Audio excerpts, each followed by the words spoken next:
દિવસથી અમે ઝંખ તારલો, ઘણા દિવસથી અમે ઝંખ તારલો. એ આજે અમારા અહો ભાગ્ય જો વૈષ્ણવ પધારા મારે આંગણે લો. આજે અમારા અહો ભાગ્ય જો વૈષ્ણવ પધારા મારે આંગણે લો. એ વૈષ્ણવ પધારા મારે આંગણે લો. વૈષ્ણવ પધાર્યા મારે આંગણે લો.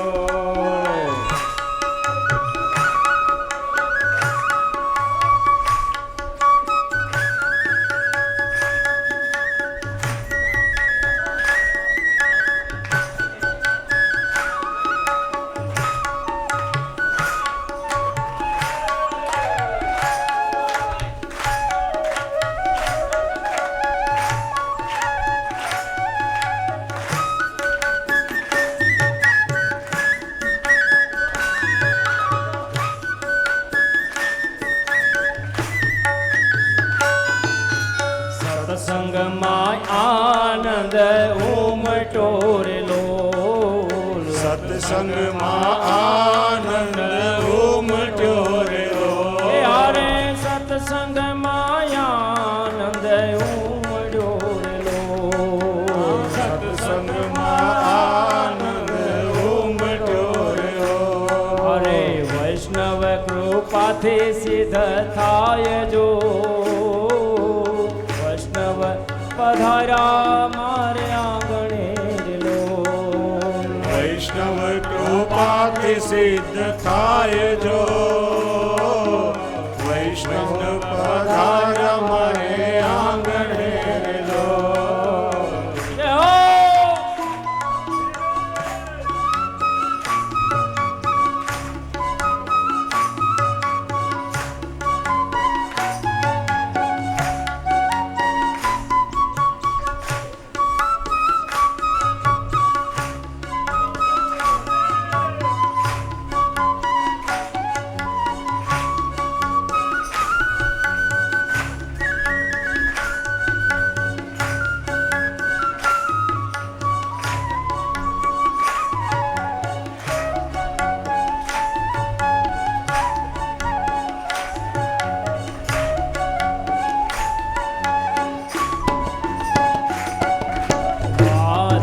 માધવદાસની વિનતી રે લો. માધવદાસની વિનતી રે લો. માધવદાસની વિનતી રે લો. માધવદાસની વિનતી રે લો. એ આરે આપો શ્રી વ્રજમાં વાસ જો આપો શ્રી વ્રજમાં વાસ જો વૈષ્ણવ પધારા મારે આંગણે રે લો. પધાર્યા મારે આંગણે લો. એ આ ભાવથી કરું સન્માન સન્માન ભાવથી કરું સન્માન જો વૈષ્ણવ પધારા મારે આંગણે રે લો. ભાવથી કરું રે સન્માન જો વૈષ્ણવ પધારા મારે આંગણે રે લો. વૈષ્ણવ પધારા મારે આંગણે રે લો. આવા ભગવદીય આજે વ્યાસજીના ઘરે પધાર્યા છે. વ્યાસજીએ પૂછ્યું કે ભગવાન કૃપા કરીને મને આજે મારા મનમાં જે સંશય છે એનો ઉત્તર આપો કે મેં વેદોનો વિસ્તાર કર્યો, 17 પુરાણોની રચના કરી, મહાભારતની રચના કરી, છતાં હજી મને એમ લાગે છે કે જે કાર્ય કરવા માટે મારો અવતાર થયો છે કાર્ય હજી અધૂરું છે. મહારાજ આપ કૃપા કરીને મને બતાવો કે મારા જીવનના ચિત્રમાં હજી કયો રંગ ખૂટે છે. નારદજી કહે, જુઓ વ્યાસજી, પ્રભુએ તમને કલિયુગના જીવોના ઉદ્ધાર માટે મોકલ્યા છે.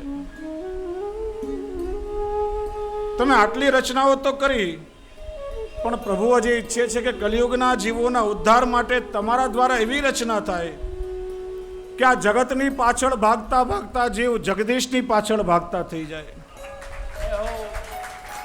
વ્યાસજી કહે કે શું કરું, શેની રચના કરું? નારદજી કહે છે કે ફક્ત ઉપદેશ આપીશ તો વાત સમજમાં નહીં આવે, પણ સાંભળો કે મારા જીવનમાં મેં ભગવદીઓના સત્સંગનો જે પ્રભાવ અનુભવ્યો છે એ હું તમને સમજાવું છું. નારદજી પોતાના પૂર્વજન્મનો વૃત્તાંત કહે છે કે ગયા જન્મમાં હું દાસીનો પુત્ર હતો. મારા જીવનમાં કોઈ આચાર વિચાર કે સંસ્કારો નહીં હતા, પણ કહેવાય ને કે પ્રભુ જ્યારે કૃપા કરવાનો વિચાર કરે ત્યારે પ્રભુ અધિકાર કે પાત્રતા જોતા નથી, ઈચ્છા અનુસાર કોઈના ઉપર પણ કૃપા કરે છે. કદાચ પ્રભુએ મારો વરણ કરવાનો વિચાર કર્યો હશે. જોત જોતામાં ચાતુર્માસ આવ્યો અને મારા ગામમાં સંતો ચાતુર્માસ કરવા માટે આવ્યા. ગામના લોકોએ અમને કહ્યું કે તમારે સંતોની સેવામાં રહેવાનું છે. હવે ન મને એમની સેવામાં રસ હતો કે ન મને બધા કોઈ સંતોમાં શ્રદ્ધા હતી, પણ જેમ તેમ એમની સેવા કરતો ગયો. વગર મને એમની સેવા કરી, પણ જેમ જેમ હું એમની સેવા કરતો ગયો તેમ તેમ ધીરે ધીરે મારામાં પરિવર્તન આવવા લાગ્યું. અને પછી ધીરે ધીરે તો એમના જાગતા પહેલા હું જાગી જતો. તેઓ પ્રભુની સેવા કરવા માટે બેસે તો હું એમના માટે ફૂલ તોડી લાવતો. આ સંતો પોળે ત્યારે હું એમના ચરણની સેવા કરતો, અને આ સંતોના સંગથી મારા જીવનમાં મોટો બદલાવ આવ્યો. આ સંતોનો એવો રંગ મને લાગી ગયો કે એકવાર આ સંતોએ એમનું ઉચ્છિષ્ટ ભોજન, એમનું અધરામૃત મને આપ્યું, અને એનાથી મારા જીવનના સઘળા દોષ ચાલ્યા ગયા. અને આ સંતોએ મારું નામ પણ હરિદાસ એવું રાખ્યું. દિવસો વીતવા લાગ્યા. જોત જોતામાં ક્યાં ચાતુર્માસ વીતી ગયો એની ખબર નહીં પડી. અને સંતોએ કહ્યું કે કાલે અમે બધા અહીંથી વિદાય થઈશું. ત્યારે મને એવું લાગ્યું કે જ્યારે મારી છાતી ઉપર વજ્રાઘાત થયો હોય. મેં એમને કહ્યું કે તમારે જો મને છોડીને જવું જ હતું તો મારી સાથે પ્રીત તમે શા માટે જોડી? હવે મારામાં એટલું સામર્થ્ય રહ્યું નથી કે હું આપના વગર જીવી શકું. નારદજી કહે કે આ સંતોમાં અને દુર્જનમાં કંઈ બહુ ઝાઝો ફેર નથી, કારણ કે દુર્જન જ્યારે મળે ત્યારે દુઃખ આપે, અને આ સંતો જ્યારે છોડીને જાય ત્યારે પીડા આપે છે. પછી કહ્યું કે સંતો જવા લાગ્યા ત્યારે એમના પગ પકડીને હું બેસી ગયો અને કહેવા લાગ્યો કે કાં તો તમે મને મારી નાખો અથવા તો મને તમારી સાથે લઈ જાઓ. હવે મારી અંદર એટલું સામર્થ્ય રહ્યું નથી કે હું તમારા વગર જીવી શકું. સંતો કહે, ના હરિદાસ, તારે તારા ઘરમાં રહેવાનું છે, તારે તારી માનું માતૃ ઋણ ચૂકવવાનું છે. તારા ઘરમાં રહીને તું તારી માની સેવા કર, અને માનું ઋણ જો ચૂકી જઈશ તો એ માની સેવા કરવા માટે તારે બીજો જન્મ લઈને પાછું આવવું પડશે. સંતોએ કહ્યું કે હું તને એક મંત્ર આપું છું, અને મંત્રના જાપ તારે કરવાના, અને મંત્રના જ્યારે 32 લાખ જાપ થાય અને 32 લાખ જાપ પૂરા થઈ જશે ત્યારે તને પ્રભુ દર્શન આપશે. પણ એક વસ્તુ યાદ રાખજે કે ગણવાનું કામ તારે ઠાકોરજી પર છોડી દેવાનું, તું ગણતરીનું કામ કરતો નહીં. પ્રભુને જ્યારે લાગશે કે તારે જાપ પૂરા થઈ ગયા છે તો પ્રભુ ક્ષણ માત્રમાં તને મળી જશે. અને પ્રભુને જો નહીં લાગે તો કદાચ 7 જન્મમાં પણ તારી જાપની સંખ્યા પૂરી થવાની નથી. માટે નામમાં ધ્યાન રાખજે, ગણતરીમાં ધ્યાન રાખતો નહીં. જ્યારે સંતો ઉપદેશ આપીને ચાલ્યા ગયા ત્યારે હરિદાસ વિલાપ કરવા લાગ્યા. થોડા સમય પછી એમની માતા ક્યાંય જતી રહી, અને જતા જતા રસ્તામાં સર્પદંશથી માતાનું મૃત્યુ થયું. માતાની પાછળ બધું ધન વાપરી અને હરિદાસ એ પદ પર નીકળી પડ્યા કે જેમનું પરમ લક્ષ્ય હતું.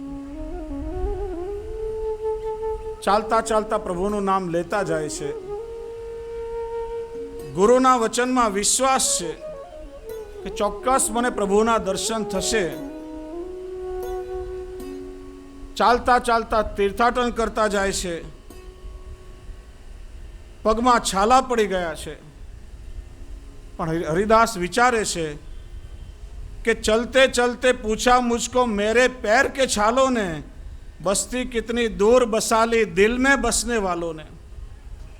આ હૃદયમાં વસવાવાળા જે ક્યાં વસી ગયા છે, પ્રભુ કેમ મને મળતા નથી, પ્રભુ અમને છોડીને ક્યાં દૂર ચાલ્યા ગયા છે. હરિદાસ ચાલતા ચાલતા વ્રજમાં આવ્યા. એક વૃક્ષ નીચે ઊભા છે. આંખો બંધ કરી જ્યાં પ્રભુનું સ્મરણ થતું હતું, તેમને એવી અનુભૂતિ થઈ કે દૂરથી તેમને પ્રભુનો ધીરે ધીરે વેણુ નાદ સંભળાવા લાગ્યો. હરિદાસનું રોમ રોમ પુલકિત થઈ ગયું.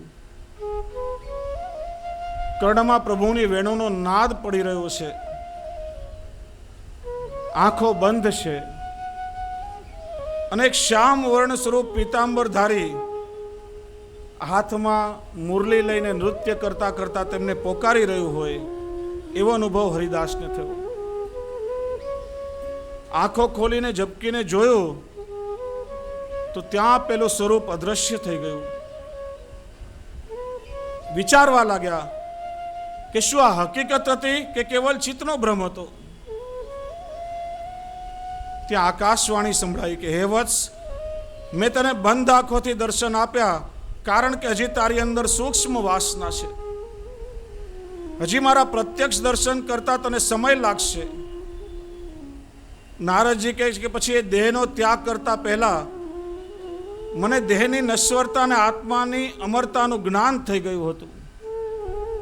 અને એ દેહનો ત્યાગ મેં જ્યારે કર્યો ત્યારે મારા ભગવત સત્સંગના કારણે હું બ્રહ્માના માનસ પુત્રના રૂપમાં અવતરિત થયો. અને જેના દર્શન દેવોને પણ દુર્લભ છે એવા પ્રભુના દર્શન મને ગમે ત્યારે પણ સુલભ થઈ ગયા. એક દિવસ જ્યારે હું પ્રભુના ધામમાં ગયો, પ્રભુ રાધિકાજી સાથે બિરાજમાન હતા. રાધાજીએ મારા હાથમાં એક સુંદર વીણા આપીને મને કહ્યું કે લે નારદ, આ વીણા લઈને સમગ્ર બ્રહ્માંડમાં પ્રભુની લીલાના ગુણગાન ગા, અને અમારાથી વિખૂટા પડેલા જે ભક્તો છે એને વીણી વીણીને તું મારી સન્મુખ કરતો જા. નારદજી કહે છે કે ત્યારથી વીણા લઈને પ્રભુના સંકીર્તન કરતા કરતા હું સર્વત્ર ફરું છું અને પ્રભુના જે આપ્તજનો છે તેમને સન્માર્ગે વાળી પાછા હું પ્રભુને સોંપું છું. હે વ્યાસજી, મારા જીવનમાં મને પ્રભુના દર્શન સુલભ થયા તે ભગવત સત્સંગ અને ભગવત કથાના કારણે. હે વ્યાસજી, આ કથાનો પ્રભાવ છે. આપ એવો કોઈ ગ્રંથ રચો કે જેનું જ્ઞાન જીવાત્માને થાય અને જેનું ગાન અને શ્રવણ જ્યારે આ કલિયુગના જીવો કરે ત્યારે એમને જગતની આસક્તિ છૂટે અને પ્રભુમાં એમની આસક્તિ વધે. વ્યાસજી કે એવી પ્રભુની લીલાનું વર્ણન હું કેવી રીતે કરું? નારદજી કહે તમે સમાધિમાં બેસો અને આપને જે જે પ્રભુની લીલાના દર્શન થાય તેની આપ રચના કરો. તો આ રીતે વ્યાસજી સમાધિમાં બેઠા અને સમાધિમાં ભગવાનની જે જે લીલાઓનો અનુભવ વ્યાસજીને થયો એમના દ્વારા મહર્ષિ કૃષ્ણ દ્વૈપાયન વેદ વ્યાસ દ્વારા શ્રીમદ ભાગવતજીની રચના થઈ. પછી વ્યાસજીએ વિચાર્યું કે ભાગવતજીની રચના તો થઈ પણ એનો પ્રચાર હવે કોણ કરી શકે? તો કહે છે કે જેના હૃદયમાં સંપૂર્ણ વૈરાગ્ય હોય. પણ એવો વૈરાગ્યવાન એ તો કેવલ મારો પુત્ર સુખદેવ છે, સુખદેવ સિવાય કોઈ નથી. અને સુખદેવને તો નિરાકાર બ્રહ્મમાં આસક્તિ છે અને આ તો સાકાર બ્રહ્મની લીલાઓનું વર્ણન છે. તો સુખદેવને મારે આ ભાગવત કઈ રીતે ભણાવવું? સુખદેવ નિરાકાર બ્રહ્મમાં આસક્ત છે ના શ્રી ભાગવતજીમાં જે લીલાઓનું વર્ણન છે તો બધું સાકાર બ્રહ્મનું છે. તો સુખદેવજીને ભાગવતમાં આસક્તિ કેવી રીતે કરાવવું? ત્યારે વિચાર્યું કે આ ભાગવતના શ્લોકોનું સામર્થ્ય એવું છે કે મારા શિષ્યો જ્યારે જંગલમાં સમિધ લેવા માટે જતા હતા ત્યારે ભાગવતના શ્લોકોનું શ્રવણ કરતા જ સર્પ,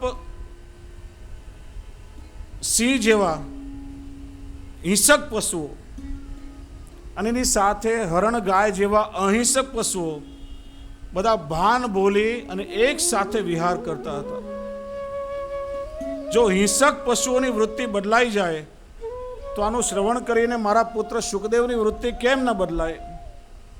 તેમણે પોતાના શિષ્યોને સમજાવ્યું કે જુઓ, સવારે સૂર્યોદય થતાં જ મારો પુત્ર સમાધિમાં બેસી જશે અને સમાધિમાં બેસે પહેલા ભાગવતના શ્લોકોનું તમે ગાન પ્રારંભ કરી દેજો.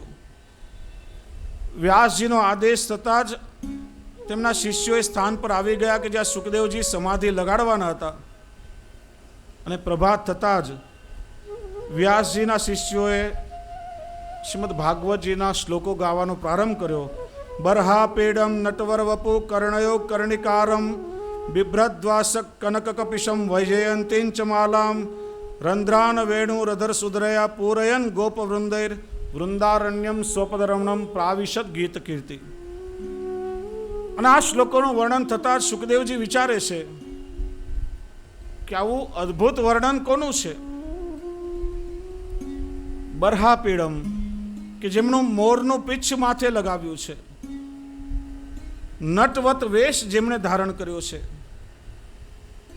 કર્ણમાં કર્ણિકાર એટલે કે પીત જોઈના પુષ્પો ધારણ કરેલા છે. ઘણા લોકો કર્ણિકારનો અર્થ કરે છે કે ભગવાને કરેણના ફૂલ કાનમાં ધારણ કર્યા છે.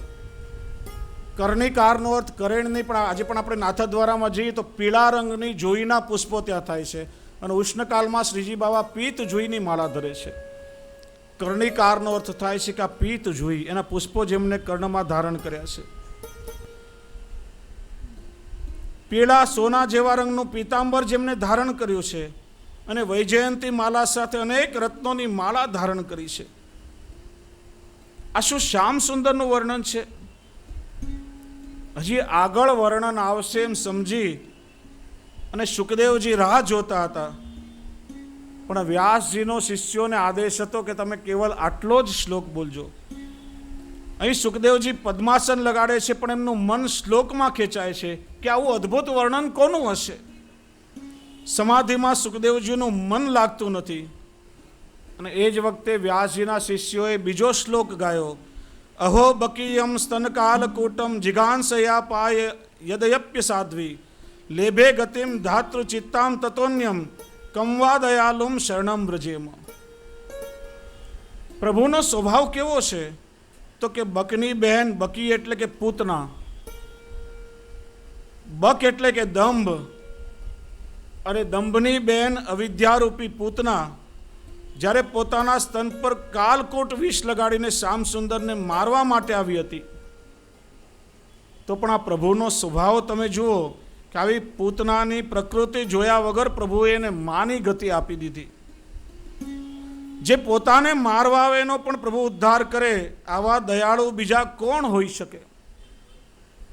જ્યારે સુખદેવજી આ શ્લોક સાંભળ્યો ત્યારે રહી નહીં શક્યા અને ભાગતા ભાગતા પિતાના શિષ્યો પાસે આવ્યા. પૂછ્યું કે તમે ગાઓ છો એ શ્લોકો શેના છે? આ શ્લોકની રચના કોણે કરી છે? શિષ્યોએ કહ્યું કે અમે વ્યાસજીના શિષ્યો છીએ અને વ્યાસજીએ શ્રીમદ ભાગવતની રચના કરી છે, તેના શ્લોક છે. આવા તો 18,000 શ્લોકો છે. સુખદેવજી કહે કે માનવીના મનનું હરણ કરવાવાળા શ્લોકોની રચના મારા પિતાએ કરી છે. અરે એના ઉપર તો સૌથી પહેલો મારો અધિકાર છે એમ વિચાર કરી પોતે પિતાના આશ્રમમાં આવ્યા અને પુત્રને જોઈ અને વ્યાસજીના નેત્રોમાંથી હર્ષના અશ્રુ વહેવા લાગ્યા. પુત્રને ગળેથી લગાડ્યા અને પછી વ્યાસજીએ સુખદેવજીને ભાગવત ભણાવ્યું છે. પ્રશ્ન આવ્યો કે પરીક્ષિત રાજા તો ભગવાનનો પરમ ભક્ત હતો, તો પછી પરીક્ષિતને બ્રાહ્મણનો શાપ કેમ મળ્યો? એના વિસ્તારમાં શૌનકજીએ કથા કરી છે.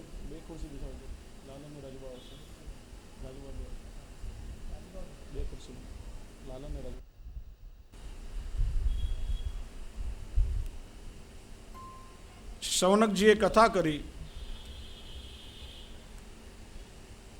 મહાભારતનું યુદ્ધ પૂરું થયું છે. દુર્યોધન ભીમની ગદાથી ઘાયલ થઈને પડ્યો છે. ભીષ્મ પિતામહ બાણની શૈયા પર પોડ્યા છે. ચારે તરફ લાશોના ઢગલા છે. યુદ્ધના વિનાશથી બધાના મન અશાંત છે. સ્વજનોના મૃત્યુના ભોગે મળે એવું રાજ્ય પણ શું કામનું? ઘણા ઉપાયો કર્યા, તર્પણ કર્યું, ગંગામાં સ્નાન કર્યું, પણ મનમાં હજી શાંતિ નથી. એ વખતે અશ્વત્થામા વિચારે છે કે પાંડવોએ આ યુદ્ધ છલ અને કપટથી જીત્યું છે, તો હું પણ કપટ કરીને પાંડવોને મારું. વિચાર કરે છે કે રાત્રે બધા પાંડવો સૂતા હશે અને રાત્રે ઊંઘમાં ત્યાં જઈને બધા પાંડવોનો શિરચ્છેદ કરી નાખીશ. એમ વિચારી અશ્વત્થામા રાત્રિના અંધકારમાં પાંડવોના કક્ષમાં પ્રવેશ કરે છે. એ વખતે ભગવાન જાણી જાય છે. પાંડવ પાસે આવીને ભગવાન કહે છે કે તમે મારી સાથે ચાલો, મારે તમારું એક કાર્ય કરવું છે. પાંડવો ભગવાનની સાથે જાય છે. પાંડવોના પુત્ર છાવણીમાં નિદ્રાધીન થઈને સૂતા છે. પાંડવોના પુત્ર માથું ઓઢીને સૂતા હતા. ત્યાં અશ્વત્થામા આવ્યો.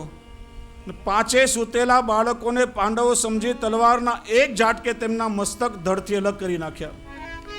બોલીએ શ્રી વલ્લભાધીશ.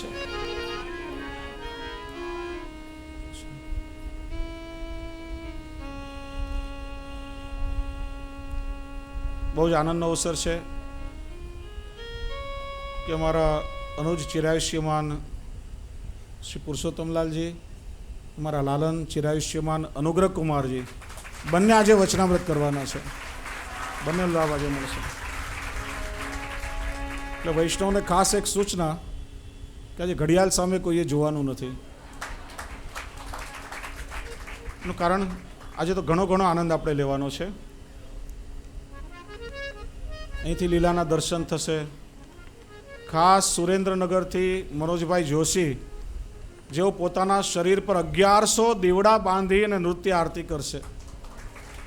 ત્યાર પછી ઠાકોરજીના આમ્રકુંડના મનોરથ ઘણો આનંદ લેવાનો છે. અને હજી તો આપણે પ્રથમ સ્કંદમાં હજી તો આપણે પ્રારંભ કર્યો છે. અને આવતીકાલે નરસિંહ જન્મ, વામન જન્મ, રામ જન્મ અને પાછો નંદ મહોત્સવ પણ કરવાનો છે. એટલે હવે પછી આપણે સુપરફાસ્ટ ટ્રેન ઉપાડવાની છે. અને એ પણ બહુ એટલું સહેલું નથી. આવતીકાલે કંઈ 3 કલાકના સત્રમાં નંદ મહોત્સવ સુધી ન પહોંચી શકાય. એટલે આજે વિચાર કર્યો કે કાલે સાવ ખાલી દિવસ છે, બીજું કંઈ કાર્ય નથી, કે કાલે આપણે સવારે પણ 9:30 થી 11:30 એક સત્ર રાખવાનું છે. 9:30 બધા પૂજન કરવા માટે તો આવશો જ અહીંયા. તો 9:30 થી 11:30 સુધી પૂરો સમય આપણી પાસે છે. ભગવત ગુણગાન દ્વારા એ સમયને આપણે સાર્થક કરી લઈએ અને સાંજનું સત્ર તો થશે. ત્યારે માંડ આપણે કાલે નંદ મહોત્સવ સુધી પહોંચી શકશું. ચર્ચા કરતા હતા. અશ્વત્થામાએ પાંડવોના સૂતેલા 5 બાળકોને પાંડવ સમજી તલવારના એક ઝાટકેમના મસ્તકને અલગ કરી નાખ્યા. અંધારામાં 5 પાંડવોના મસ્તક એક થેલામાં ભર્યા. વિચાર્યું કે આ પાંડવોના મસ્તક હું દુર્યોધનને બતાવીશ તો કેટલો પ્રસન્ન થઈ જશે. 5 પાંડવોના મસ્તક લઈને અશ્વત્થામા દુર્યોધન પાસે આવ્યો અને કહેવા લાગ્યો કે દુર્યોધન, તને એવા સમાચાર આપું કે જે સાંભળીને તું પ્રસન્ન થઈ જઈશ. દુર્યોધને પૂછ્યું કે એવા શું સમાચાર છે? તને ખ્યાલ છે કે આ થેલામાં શું છે? રાત્રે જઈને મેં 5 પાંડવોના મસ્તક ધડથી કાપી નાખ્યા અને માથાઓની ભેટ લઈને હું તારી પાસે આવ્યો છું. દુર્યોધન આશ્ચર્યચકિત થઈ ગયો. શું વાત કરે છે? સાચું કહે છે? શું આ પાંડવોના મસ્તક છે? તો સૌથી પહેલા મને ભીમનું માથું બતાવો, કારણ કે જેના કારણે મારી આ દશા થઈ છે. જ્યાં થેલો ખોલી માથા બહાર કાઢ્યા ત્યાં દુર્યોધનની આંખમાંથી પણ અશ્રુ એવા લાગ્યા. કહ્યું, અરે અશ્વત્થામા, આ તે શું કર્યું? મારી શત્રુતા તો પાંડવોની સાથે હતું. આ 5 નાના નિર્દોષ બાળકોએ મારું શું બગાડ્યું હતું, અને આ તે કેવું અધમ કૃત્ય કરી નાખ્યું. તે અમારા આખા વંશને નિર્મૂળ કરી નાખ્યો. દુર્યોધનને દુઃખ થયું છે, એની આંખમાંથી અશ્રુ આવ્યા છે, અને એ જ વખતે દુર્યોધનના પ્રાણ નીકળી ગયા છે. એનું કારણ કે દુર્યોધનને એવું વરદાન હતું કે જે વખતે આનંદ અને શોકની લાગણી એક સાથે એને થશે એ સમયના પ્રાણ નીકળી જશે. દુર્યોધને જ્યારે સાંભળ્યું કે પાંડવોના મસ્તક આવ્યા છે ત્યારે એને આનંદની લાગણી થઈ, અને જ્યારે પાંડવ પુત્રના મસ્તક એને જોયા ત્યારે એ જ સમયને શોકની લાગણી મનમાં થઈ છે, અને એ સમયે એના પ્રાણ નીકળી ગયા છે. આ તરફ સવારે દ્રૌપદી પોતાના બાળકોને જગાડવા આવી. જોયું કે આખો કક્ષ રક્તરંજિત છે. પુત્રોની આ દશા જોઈ હૃદય દ્રાવક ચીસ પાડી. પાંડવો ભાગતા ભાગતા આવ્યા. દ્રશ્યો જોઈ બધાના હૃદય ફાટી ગયા. દ્રૌપદી વિલાપ કરવા લાગી. અર્જુન ક્રોધમાં ભરાયો કે જેણે મારા સંતાનોને માર્યા છે હું એને જીવતો નહીં રહેવા દઉં. હમણાં જ એને દંડ આપીશ. રથમાં ગયો, અશ્વત્થામાને બાંધીને લઈ આવ્યો. કહેવાય છે કે અશ્વત્થામાને દોરડેથી બાંધી એક પશુની જેમ ઘસડીને લાવવામાં આવ્યો છે. કહ્યું કે લે દ્રૌપદી, આ છે તારા પુત્રનો હત્યારો, હવે તારે એને જે સજા આપવી હોય તે આપ. અને અશ્વત્થામાને જોઈને દ્રૌપદીએ એના ચરણ સ્પર્શ કર્યા છે. કહ્યું કે આ તમે શું કરો છો? ભલે ને આપણા પુત્રોને માર્યા, પણ આ તમારા ગુરુનો પુત્ર છે, અને ગુરુનો પુત્ર પણ ગુરુ રૂપ જ કહેવાય. અને આ તો ગુરુનો એ પુત્ર છે કે જેણે પોતાના બાળકને જેટલું નથી આપ્યું એટલું તમારા ગુરુએ તમને આપ્યું છે. અને પાછો આ તો બ્રાહ્મણ છે, અને મારી પાસે મારી સામે કોઈ બ્રાહ્મણને દુઃખ થાય એ હું ક્યારે પણ સહન નહીં કરી શકું. ભીમ કહે છે કે આ તો આતતાઈ છે, અને આતતાઈને હણવામાં કંઈ વાંધો નથી. દ્રૌપદી કહે છે કે મારવા નહીં દઉં, અને પાંડવ કહે છે કે અમે જીવતો નહીં જવા દઈએ. દ્વિધા આવી. ત્યાં ભગવાન શ્રી કૃષ્ણ પધાર્યા. બધા કૃષ્ણને કહે કે કૃષ્ણ તમે જ નિર્ણય આપો કે અમે શું કરીએ. ભગવાન કહે કે જુઓ, આતતાઈને મારવો જોઈએ એવું શાસ્ત્ર કહે છે, અને વળી પાછો બ્રાહ્મણ અને ગુરુનો પુત્ર હોય અને વળી એ પાછો આપણા આંગણામાં ઊભો હોય તો એનો અનાદર ન થાય એવું પણ શાસ્ત્રો કહે છે. બધા કહેવા લાગ્યા કે વચલો માર્ગ શું?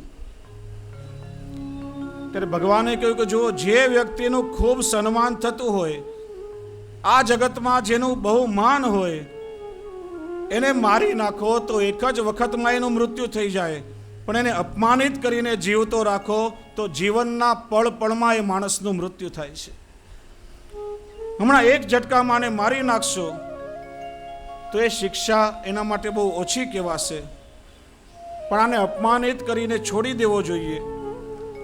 એને લાગશે કે આ તો મરવા કરતાં પણ વધારે પીડા થઈ રહી છે. આપણે એમ કરીએ કે એના માથામાં જે જન્મસિદ્ધ મણી છે, મણીને કાઢી લઈએ.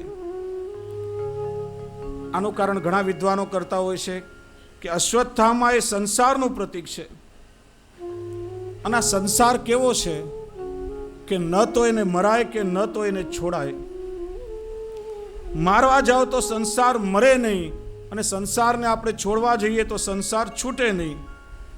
તો શું કરવું? તો ભગવાન કહે છે કે એનો મણી કાઢી લો. મણીનો અર્થ થાય છે કે આપણી આસક્તિ, અર્થાત સંસારને મરાય પણ નહીં અને સંસારને છોડાય પણ નહીં, પણ સંસારમાંથી જો આપણે આસક્તિ કાઢી લઈએ તો આ સંસાર આપણને બાધક નહીં બની શકે. એટલા માટે પાંડવોએ અશ્વત્થામાના માથેથી જન્મસિદ્ધ મણી કાઢી લીધો છે. અશ્વત્થામા નિસ્તેજ થઈ ગયો, શરીર ફીકું પડી ગયું, માથામાંથી રક્ત વહેવા લાગ્યું, દરિદ્ર થઈ ગયો, ગમે ત્યાં ભટકવા લાગ્યો.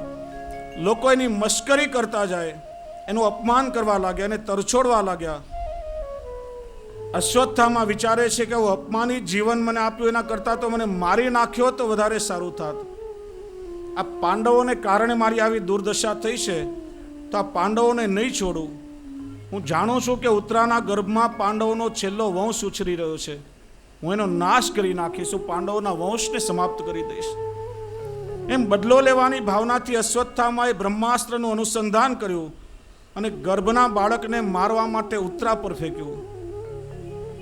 કહેવાય છે કે જેમ એક સૂર્યનું તેજ પ્રચંડ હોય તેમ બ્રહ્માસ્ત્રમાં 12 સૂર્યનું તેજ હોય છે. એવું તેજસ્વી બ્રહ્માસ્ત્ર ઉત્તરાની પાછળ પડ્યું.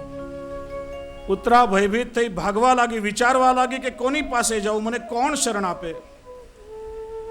લૌકિકમાં કોઈનો આશ્રય દેખાયો નહીં અને એ જ વખતે એને શ્યામ સુંદરનું સ્મરણ થયું. આ જગતમાં મને બચાવી શકે એવું કોઈ નથી, એકમાત્ર મારો શ્યામ છે કે જે મને બચાવી શકે. પાહી પાહી મહાયોગી દેવ દેવ જગતપતે, હે પ્રભુ મારી રક્ષા કરો. આ બ્રહ્માસ્ત્ર ભલે મને બાળી નાખે પ્રભુ, મને વાંધો નથી, પણ મારા ગર્ભમાં જે બાળક છે એની તમે રક્ષા કરો. હે પ્રભુ, હું આપના શરણમાં આવી છું. અને ભગવાનનું એક નામ છે શરણાગત વત્સલ, ભક્ત વત્સલ. ભગવાને સૂક્ષ્મ રૂપ ધારણ કરી તેના ગર્ભમાં પ્રવેશ કર્યો અને પોતાના તેજમાં બ્રહ્માસ્ત્રનું તેજ ભગવાને વિલીન કરી લીધું અને ઉત્તરાના ગર્ભમાં ભગવાને પરીક્ષિતની રક્ષા કરી.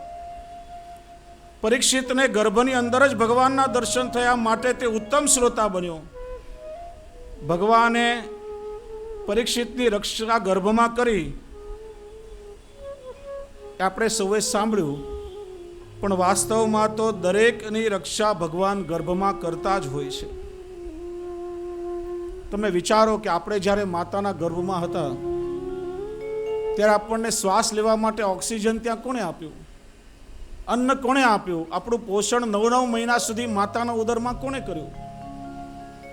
દરેકની રક્ષા ભગવાન માતાના ગર્ભમાં કરતા જ હોય છે. અને ત્યારે ભગવાને દારૂક સારથીને રથ હાંકવાનું કહ્યું અને દ્વારકા તરફ ભગવાને પ્રસ્થાન કર્યું. અને એની સાથે જ આજના સત્રનું આપણે વિરામ કરીએ. આપ સૌ જાણો છો કે આજે ઘણા મનોરથો છે અને આ બધા મનોરથોના છેલ્લે આપણા સૌના લાડીલા જે દર વર્ષે 2-3 વખત શ્રી દ્વારકાધીશ પ્રભુને પોતાની વાણી અને પોતાના સ્વરો દ્વારા ખૂબ આનંદ આપે છે, એવા ભાનુભાઈ વોરા, તૃપ્તિ છાયા અને સ્વર કિન્નરી ગ્રુપ દ્વારા ખૂબ સુંદર પુષ્ટિ સંધ્યા અને સંત વાણીનું અહીંયા આયોજન કરવામાં આવ્યું છે.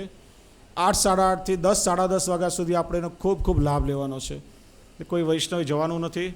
હવે પરમ વત્સલ એવા અનુગ્રહ કુમારજી વચનામૃત કરશે અને ત્યાર પછી અમારા અનુજ ચિરાયુષ્યમાન શ્રી પુરુષોત્તમલાલજીનું વચનામૃત થશે. ત્યાર પછી જ્યારે શ્રીમદ ભાગવતજીની આરતી થશે ને ભાગવતજીની આરતીની સાથે પરમ ભગવદીય મનોજભાઈ જોશી પોતાના શરીર પર 1100 દીવડા બાંધીને નૃત્ય આરતી કરશે. બોલીએ શ્રી દ્વારિકાધીશ કી જય.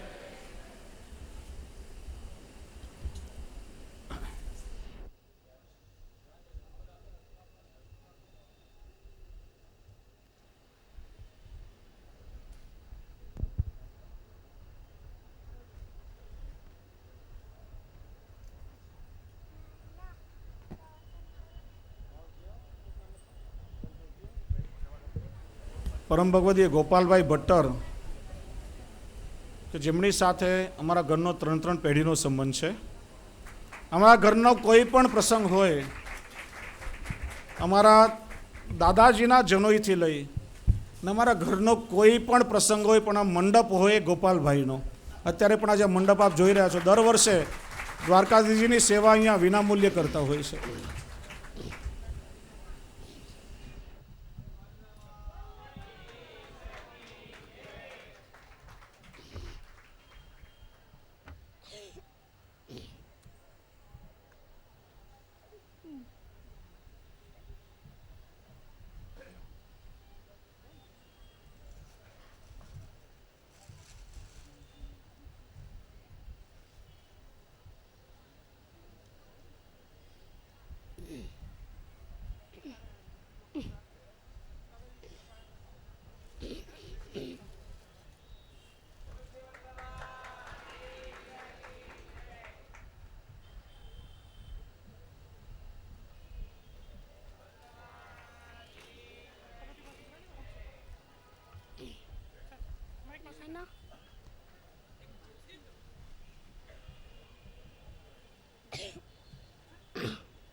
चिन्ता सन्तानहन्तारो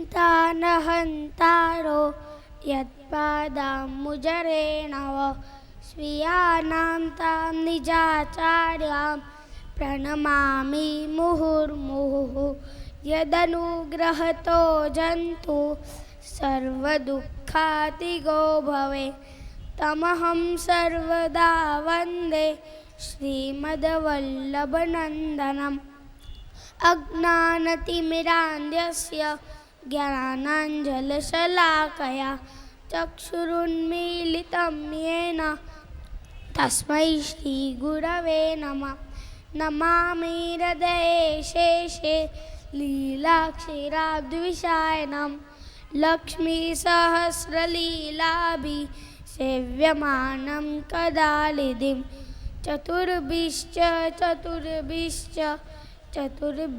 त्रिभिस्तथा सर्वैर्विराजिते योऽसौ પંચદારદયે મમ. દ્વારકાધીશ અને શ્રીલાલજીના મારા દંડવત. તાજી બળનાયના અને નાયના એમના મારા નમસ્કાર.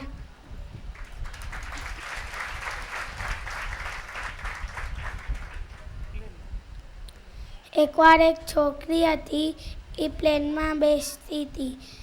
એ પ્લેન હલતો તો પછી એક ભાઈએ કીધું કે તું આમ આરામથી બેસીને કિતાબ કેમ વાંચે છે? તો એ કીધું મારા પપ્પા પ્લેન ચલાવે તો મારા કેનાનું ડર. પછી આપણે ઠાકોરજી પર એટલું જ વિશ્વાસ રાખવાનું.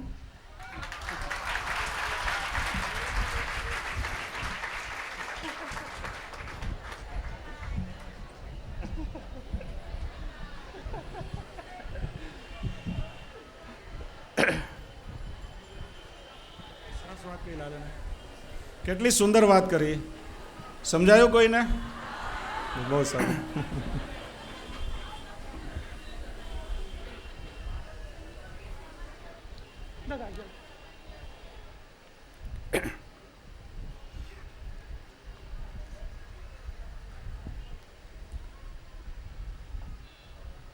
सच्चिदानंद रूपाय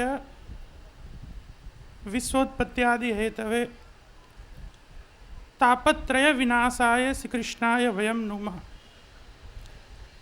अज्ञानतिमिरान्धस्य ज्ञानाञ्जन शलाकया चक्षुरुन्मीलितं येन तस्मै श्री गुरुवे.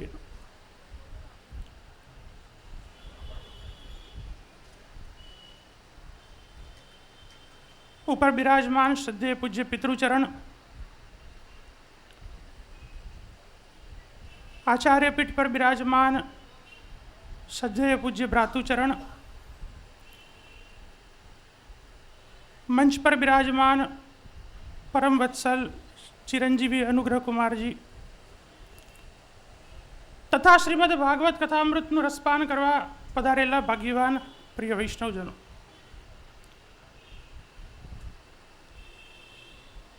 સૌ પ્રથમ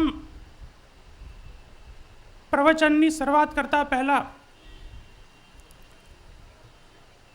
આપ સૌને પૂજ્ય ભ્રાતુચરણના જન્મદિવસની ખૂબ ખૂબ વધાઈ.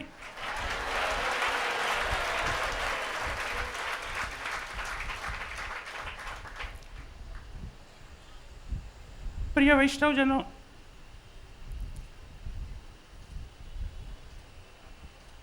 આ તો એક વધાઈ છે.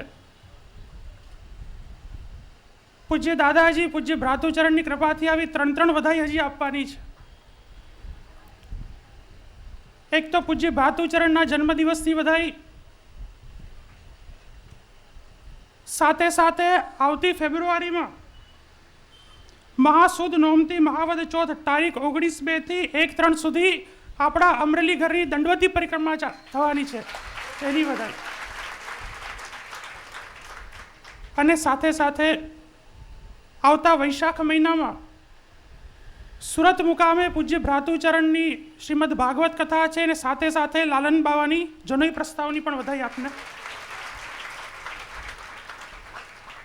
આ ત્રણ વધાઈ આપ સૌને આપીને હૃદયથી ખૂબ આનંદ થાય છે. આપણે સૌ શ્રીમદ ભાગવત કથામૃતનું રસપાન કરી રહ્યા છે ત્યારે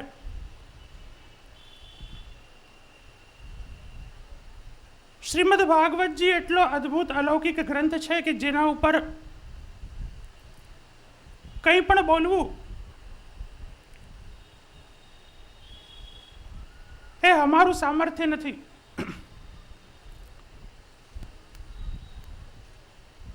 સ્વયં શ્રી આચાર્ય ચરણ પૃથ્વી પરિક્રમા કરતા કરતા પ્રથમ વખત જ્યારે વ્યાસજીને મળ્યા ત્યારે યુગલ ગીત ઉપર વિવેચન થયું.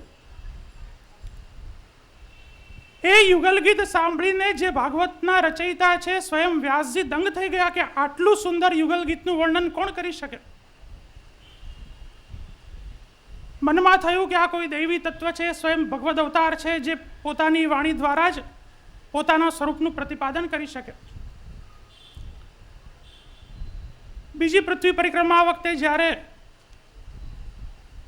પુનઃ વ્યાસજીને આચાર્ય ચરણ મળ્યા ત્યારે શ્રીમદ ભાગવતજીમાં જે અડધો શ્લોક ભૂલાઈ ગયો હતો તેની આપે આજ્ઞા કરી ભ્રમર ગીતની, જેના દ્વારા વ્યાસજીને સ્વયં ખાતરી થઈ ગઈ કે આ કોઈ ભગવદ અવતાર જ છે કે જે ભાગવતજીનું આટલું સુંદર મહાત્મ્ય જાણી શકે. અને એટલા માટે જ શ્રી ગુસાઈજી પ્રભુચરણે સર્વોત્તમજીમાં આપશીના બે નામનો ઉલ્લેખ કર્યો છે. શ્રી ભાગવત ગુઢાર્થ પ્રકાશન પરાયણ અને બીજું નામ છે શ્રી ભાગવત પિયુષ સમુદ્ર મથનક્ષમ. શ્રીમદ ભાગવતજી ઉપર વિવેચન એ સ્વયં આચાર્ય ચરણ સિવાય બીજા કોઈનું સામર્થ્ય નથી કે તે કરી શકે. અને એટલા માટે જ જ્યારે પણ શ્રી આપણે ભાગવતજીનું અવગાહન કરીએ અને જો આચાર્ય ચરણની ટીકા સુબોધનીજીનું જો અવગાહન ન કરીએ તો આપણને કંઈક અધૂરાપણું શ્રીમદ ભાગવતજીમાં લાગે છે. પ્રિય વૈષ્ણવો, આપણે સૌ શ્રીમદ ભાગવતજીનું શ્રવણ તો કરીએ છીએ, પરંતુ વાસ્તવિકતામાં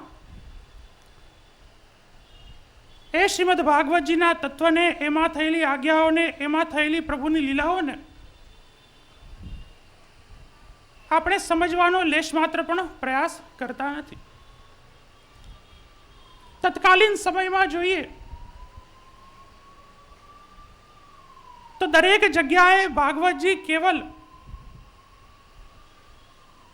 વક્તા વ્યાસપીઠ ઉપરથી કહેતા હોય ને શ્રોતા કેવલ સાંભળતા હોય, એમાં ઊંડાણમાં જવાનો આપણે સૌ શ્રોતાઓ ક્યારે પણ પ્રયાસ કરતા નથી. શ્રીમદ ભાગવતજી એવો અદ્ભુત અલૌકિક ગ્રંથ છે કે ભક્તિ માર્ગીઓને એમાંથી ભક્તિ પ્રાપ્ત થાય છે, જ્ઞાન માર્ગીઓને જ્ઞાન પ્રાપ્ત થાય છે, પ્રપત્તિ માર્ગીઓને પ્રપત્તિ પ્રાપ્ત થાય છે, કર્મ માર્ગીઓને કર્મ પ્રાપ્ત થાય છે. એમ કહેવાય છે કે મહાપુરુષોની વાણીમાં એટલું સામર્થ્ય છે કે જેવો શ્રોતા હોય, જેવો એનો અધિકાર હોય, એ જેવું લેવા ઈચ્છતો હોય એને એમાંથી પ્રાપ્ત થઈ શકે છે. એટલો જ અદ્ભુત ગ્રંથ આ શ્રીમદ ભાગવતજી છે. આપણે સૌ શ્રીમદ ભાગવતજીનું અવગાહન કરીએ છીએ, પરંતુ પૂજ્યચરણે શરૂઆતમાં જ આજ્ઞા કરી કે શ્રીમદ ભાગવતજી એટલે પ્રભુનું વાંગમય સ્વરૂપ છે. એકવાર દાદાજીના મુખેથી મેં સાંભળેલું કે જેટલી મર્યાદા, જેટલી શિસ્તતા જ્યારે આપણે ઠાકોરજીના દર્શન કરીએ ત્યારે રાખીએ, એટલી જ મર્યાદા, એટલી જ શિસ્તતા જ્યારે ભાગવતજીનું શ્રવણ કરવા બેઠા હોઈએ ત્યારે આપણે અવશ્ય રાખવી જોઈએ. આ એની મર્યાદા છે. એટલા માટે જ આપણી સમક્ષ કોઈ ગ્રંથ નથી, સ્વયં ભગવાનનું વાંગમય સ્વરૂપ જ છે. અષ્ટસખાઓ પણ ગાય છે કે મંડલી મધ્ય બિરાજત ગિરિધર. જ્યાં જ્યાં ભગવત કથા થતી હોય, ભગવત સત્સંગ થતો હોય, ભગવત કીર્તન થતું હોય, સ્વયં ભગવાન ત્યાં જઈને બિરાજમાન થાય છે. અને એટલા માટે આપણે એવો ભાવ રાખીએ કે આપણી સમક્ષ કેવલ ગ્રંથ નહીં પરંતુ પ્રભુનું વાંગમય સ્વરૂપ જ બિરાજે છે. પ્રિય વૈષ્ણવો, આપણે સૌ ભાગવત કથામૃતનું રસપાન તો કરી રહ્યા છીએ, પરંતુ એના મૂળમાં કે એમાં આવતા જો તત્વને સમજવાનો વિચાર કરીએ તો શ્રી હરિરાયજી, શ્રી દ્વારકેશજી આદિ અનેક આચાર્ય ચરણો આપણને ખૂબ જ સુંદર સમજાવે છે કે કોઈ પણ ગ્રંથનું પઠન કરીએ, સ્મરણ કરીએ, પરંતુ એના ઊંડાણ સુધી ન ઉતરીએ, એના તત્વ સુધી ન પહોંચીએ તો એ ગ્રંથનો આનંદ આપણે પ્રાપ્ત કરી શકીએ નહીં. અને એટલા માટે જ જ્યારે આટલો અલૌકિક ગ્રંથ આપણી સમક્ષ બિરાજે છે, આપણે એના ઊંડાણ સુધી પહોંચીએ, એના તત્વને પ્રાપ્ત કરીએ. શ્રી હરિરાયજી ખૂબ જ સુંદર આજ્ઞા કરે છે કે નાશ્રિતો વલ્લભાધીશ ન ચ દ્રષ્ટા સુબોધિની ના આરાધો રાધિકા નાથે વ્રથા તજ જન્મ ભૂતલ. જેને મનુષ્ય દેહ ધારણ કર્યો છે, પોતાના જીવનમાં શ્રી વલ્લભના ચરણ કમલનો આશ્રય નથી કર્યો. જેને મનુષ્ય દેહ ધારણ કરીને પોતાના જીવનમાં સુબોધિનીજીનું રસપાન નથી કર્યું, જેને વૈષ્ણવ જન્મ લઈ અને રાધિકાના નાથ એવા શ્યામ સુંદરની સેવા નથી કરી, શ્રી હરિરાયજી આજ્ઞા કરે છે કે વ્રથા તજ જન્મ ભૂતલ. આ ભૂતલ ઉપર એનું જન્મ લેવું તદ્દન વ્રથા છે. અને એટલા માટે જ શ્રી હરિરાયજી આપણને ટોકી ટોકીને આજ્ઞા કરે છે કે જો પ્રભુના ચરણોમાં દ્રઢતા રાખવી હોય, વિશ્વાસ રાખવો હોય તો 3 વસ્તુથી બચવું ખૂબ જ જરૂરી છે.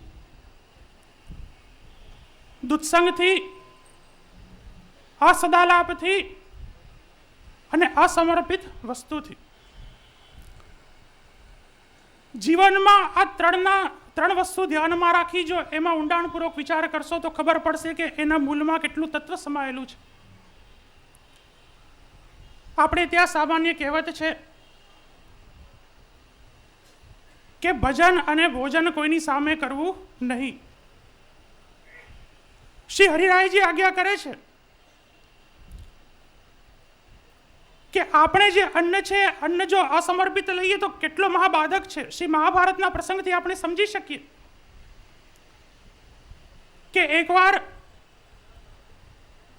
મહાભારતના સમયમાં જ્યારે કૌરવ અને પાંડવોનું યુદ્ધ ચાલવાની વાત હતી, ત્યારે કૌરવો પોતાના મનથી નિશ્ચય કરીને બેઠેલા કે અમારે યુદ્ધ કરવું જ છે, પરંતુ ભીષ્મ પિતામાં આજ્ઞા નતા આપતા કે યુદ્ધ કોઈ પણ પ્રકારે કરાય જ નહીં. કૌરવોએ વિચાર કર્યો કે ભીષ્મને મનાવવા હોય તો કેમ મનાવવા? એટલે મામા શકુની બોલ્યા કે એનો એક જ ઉપાય છે કે ભીષ્મ જ્યારે ભોજન કરવા બેસે અને એના ભોજન ઉપર જો કોઈની કુદ્રષ્ટિ પડે તો આપોઆપ તેની મતિ બગડી જાય. એટલે કૌરવોએ વિચાર કર્યો કે આપણામાં એવું કોણ છે કે જેની કુમતિ ભીષ્મના અન્ન ઉપર પડે? એટલે શકુને કીધું કે બેટા દુર્યોધન, અહીંયા તારા જેવું બીજું કોણ હોઈ શકે? જ્યારે ભીષ્મ ભોજન કરવા બેસે ત્યારે તું જા એના અન્ન ઉપર નજર નાખ. ખરેખર થયું એવું કે ભીષ્મની એવી આદત કે એકાંતમાં ભોજન કરવું. જ્યારે ભોજન કરવા બેઠા દુર્યોધન દ્વાર ખોલીને અંદર ગયો, ભીષ્મનો કોળિયો મોઢામાં નાખવો અને દુર્યોધનની એના પર દ્રષ્ટિ પડવી. કેવલ આટલી જ વાત બની, ત્યાંથી દુર્યોધન પાછો હટી ગયો. ભીષ્મ ભોજન કરી હાથ કાસા કરી પાછા બહાર આવ્યા. કૌરવો બહાર ઊભા હતા. પૂછ્યું કે ભાઈ આપણે યુદ્ધ કરવું છે? તરત ભીષ્મે કીધું કે હા, યુદ્ધ કરવું હોય તો ભલે કરો. વિચાર કરો વૈષ્ણવો કે અન્ન ઉપર કેવલ કોઈની કુદ્રષ્ટિ પડવાથી જો બુદ્ધિનો આટલો બગાડ થઈ શકતો હોય તો પછી જો અસમર્પિત વસ્તુ આપણે લઈએ તો આપણી બુદ્ધિ કેટલી બગડી શકે એનો આપણે વિચાર કરવો જોઈએ. સાથે સાથે શ્રી હરિરાયજી આજ્ઞા કરે છે અસદાલાપ, ક્યારે પણ વ્યર્થનું બોલવું નહીં. ગોપાલદાસજીના પ્રસંગ ઉપરથી આપણે જાણી શકીએ કે સ્વયં ગોપાલદાસજીએ માંગેલું કે ભાઈ હું મૂંગો છું તો મારી માટે સારું છે કે વ્યર્થની મારા મોઢામાંથી નીકળે તે. આપણા અષ્ટસખાઓ કહે છે કે મુખમાંથી બોલવું તો કેવલ પ્રભુનું નામ બોલવું, બીજું કંઈ આડું બોલવું નહીં. આજે વિચાર કરો કે આપણે આખા જીવનમાં, આખા દિવસમાં કે આખા કલાકમાં પ્રભુનું નામ છોડીને આમ તેમ કેટલી બધી એલફેલ વાતો કરીએ છીએ. વૈષ્ણવો, આપણું જે જીવન છે એક વૈષ્ણવી જીવન છે. એ વૈષ્ણવી જીવન કેમ યોગ્ય બને, કેમ અલૌકિક બને, કેમ દિવ્ય બને, એનો આપણે સૌએ વિચાર કરવો જોઈએ. અને ત્યારે વિચાર થઈ શકે કે જ્યારે પૂજ્ય ભ્રાતુચરણ જેવા વક્તા આચાર્ય પીઠ ઉપરથી બિરાજીને આપણને આટલો ઉપદેશ આપતા હોય. પ્રિય વૈષ્ણવો, વિશેષ ન કહેતા પૂજ્યશ્રીના ચરણોમાં વંદન કરતાં કરતાં, શ્રી દ્વારકાધીશ પ્રભુના ચરણોમાં વંદન કરતાં કરતાં મારી વાણીને અહીંયા જ વિરામ આપું છું.